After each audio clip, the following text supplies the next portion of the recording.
It's time for story time. This story time is one of my clients that I had last week.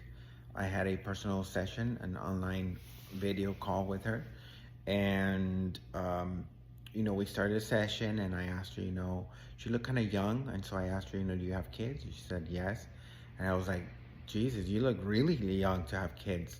How old is your oldest, kid? And she's like, or how old were you when you had your oldest kid? And she said, I was 15 years old. And I was like, wait, that's not normal, And so I go, so, okay, let's dive into your past and let's dig in, let's take this roller coaster of emotions, right?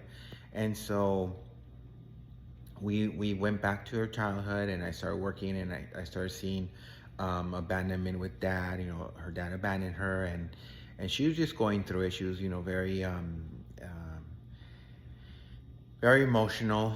And so I go, so what happened? How did you end up leaving your house? And she says, well, I was running away from mom because she was a drunk, and so I wanted to be out of the house as soon as possible. So when I was 12, and I go, wait, when you were 12, what? She goes, when I was 12, I married my husband. And I was like, wait, what? How did you marry your husband at 12? You're a little kid. She goes, I know. And okay, how old was your husband? And she says, 23. And I go, wait a minute, that's not normal. That's not normal at all. Wait, how is this even possible? And I have to do a commercial break right here. It's not common, or how do I put this?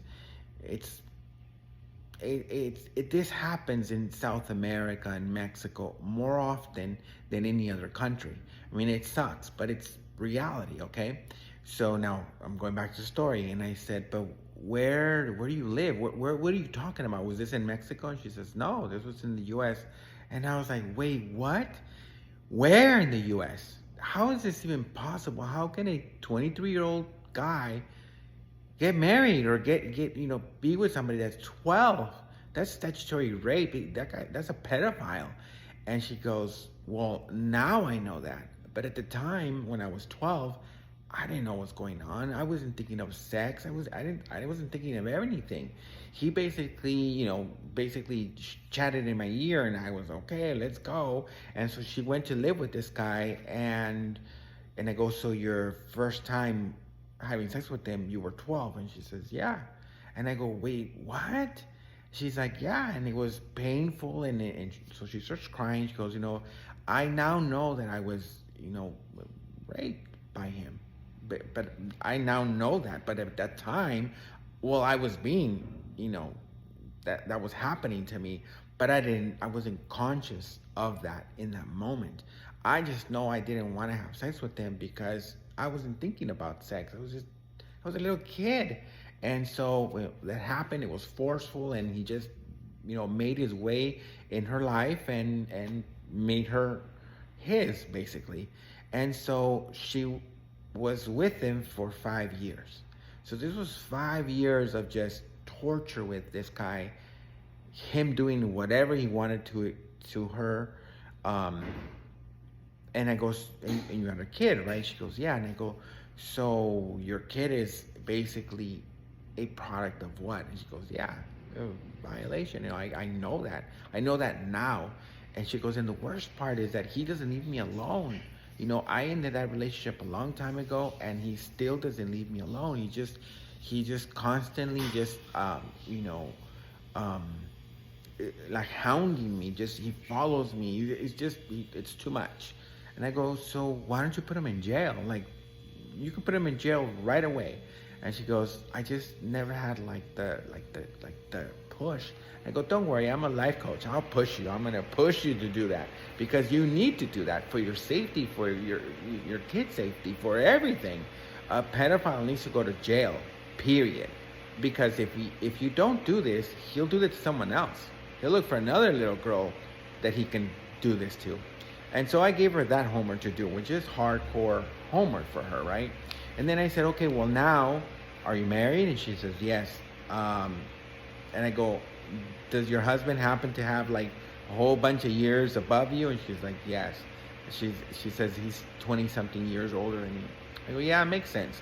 I go, what happens is because of your absence of your father when you're a kid, what you're looking for in reality in these men is a father figure, the warmth of a father figure, which really that's not healthy. It's not a healthy way of having father. It's healthy if you have your father if he's alive or whatever the situation is. And so, but you're at the end of the day, what you're looking for is that father figure. So I'm going to take you by the hand and I'm going to take you, with the therapy that I give, and I'm going to help you release all the crap and all the garbage, the internal garbage that you have in you, so that you don't draw these types of men into your life. So you start drawing into your life guys that are your age, that are like, just, they want to make a life with you versus this really age gap difference where you're looking for father at the end of the day. And the prices that you pay is a guy that's 25 years older than you is controlling and right? That's what you're living. She says, yeah, it's exactly what I'm living. And I go, because that's what they're looking for in a girl or young woman, is a woman to control, a woman to, basically have their child, but be with them sexually, right? And I go, but you need to realize where it's coming from. So, and she says, and I asked her, so how did you even find me? She says, well, I saw one of your videos where you talk about this issue, this exact issue with another client, and it just resonated to me. And she was like, I needed to contact you, I needed a session with you because I knew you were going to help me. And she was crying, and I was like, I'm really happy that you actually took the initiative to find me and to make an appointment with me and have this session with me.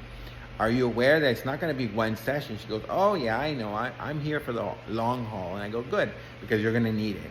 And so that's basically what I help people go through, their emotional garbage, and release all that basically crap that you have inside of you, so that you can heal it, so that you can move on with your life. And in her case, move on in her life with her 3 young kids, and so that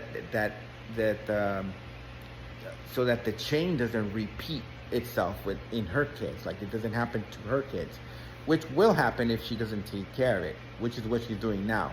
So that's basically what happens in personal consultations.